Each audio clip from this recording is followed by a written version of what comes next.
শুধুমাত্র এই দোয়াটি একবার পড়েন, আল্লাহ তাআলা আপনার 90 বছরের গুনাহ মাফ করে দেবেন ইনশাআল্লাহ।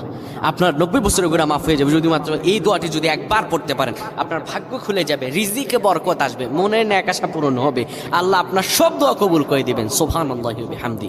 এত ফজিলত, এই দোয়াটা আপনারা শেয়ার করে দিবেন। এই যুবকেরা, আমল না করেও সওয়াব পাবা। তোমার একটি শেয়ারে, একটা বাটনে প্রেস করে তুমি সওয়াব পেয়ে যাবা। কারণ তুমি আমল না করো, অন্য কেউ যদি তোমার শেয়ারের বদৌলতে আমল করে সওয়াব তুমি পেয়ে যাবা। নবীজির হাদিস। আমার ভাইয়েরা, আল্লাহর কাছে দোয়া করা, আল্লাহর কাছে দোয়া চাওয়া, এটি হলো মুমিনদের কাজ। আমার আল্লাহ বান্দাকে বলেন, বান্দারে উদউনি আস্তাজিব লাকুম, আমার কাছে চাও, আমার কাছে চাইলে আমি আল্লাহ তোমাকে দিয়ে দিব। কেউ যদি একবার এই দোয়াটি পড়তে পারে, দোয়াটি হলো রব্বি ইন্নী যালামতু নাফসি ফাগফিরলি। কেউ যদি এই দোয়াটা একবার পড়তে পারে, আমার আল্লাহ তাআলা তার 90